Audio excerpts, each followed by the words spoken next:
ધોરાજીના Jamnavad road Krishna ગૌશાળા સામે આવેલ શ્રી કષ્ટભંજન મહાદેવ મંદિરનું અપરંપાર મહિમા છે અને આજે શ્રાવણ મહિનાનો ત્રીજો સોમવાર હોય તેને લઈને ભાવિ ભક્તજનોની ભીડ જોવા મળી હતી। સાથે જ મંદિરને વિવિધ રોશનીથી શણગારવામાં આવ્યું અને સાંજે મહાઆરતી કરવામાં આવી હતી। મંદિર ખાતે રોજ અલગ અલગ કાર્યક્રમો યોજાય છે। શ્રાવણ માસના ત્રીજા સોમવારે વહેલી સવારથી જ શિવ ભક્તો મહાદેવની પૂજા અર્ચના કરવા પહોંચી ગયા હતા અને હર હર મહાદેવના નાદથી મંદિર ગુંજી ઉઠ્યું હતું।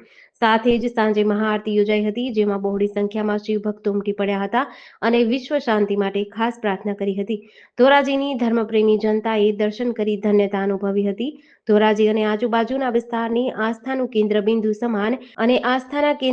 સમાન આ મહાદેવ મંદિર બની ગયું છે। આ મહાઆરતીથી શિવ ભક્તો બહોળી સંખ્યામાં હર હર મહાદેવના નાદથી સમગ્ર વાતાવરણ ભક્તિમય બની ગયું હતું। શ્રી હિતેન્દ્ર કૃષ્ણલાલ ભટ્ટ, ધોરાજી, શ્રી કષ્ટભંજન મહાદેવ મંદિર, સ્ટેશન પ્લોટ, કૃષ્ણ ગૌશાળા સામે, ધોરાજી। આ કષ્ટભંજન મહાદેવના સાનિધ્યમાં શ્રાવણ મહિનાના તમામે તમામ સોમવારની અવનવા શણગાર સાથે શિવજીના દર્શન ખુલ્લા મૂકવામાં આવે છે। તેમજ દરેક શ્રાવણ મહિનાના સોમવારે રાત્રિના સંતવાણી ભજન જેવા કાર્યક્રમો યોજવામાં આવે છે। તેમજ રાત્રિના 1:30 વાગે ફલાહારી પ્રસાદનું વિતરણ કરવામાં આવે છે।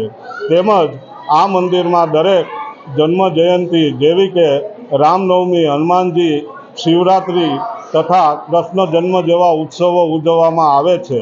તેમજ આ મંદિરમાં દરેક શ્રાવણ માસના સોમવારે મંદિરવાળો રોડ પણ બંધ થઈ જાય છે, એટલું પબ્લિક અને શ્રદ્ધાળુઓ ઉમટી પડે છે। બોલો શ્રી કષ્ટભંજન મહાદેવ કી જય। જેડીસી ન્યૂઝ સાથે વિપુલ ધામેચા, ધોરાજી।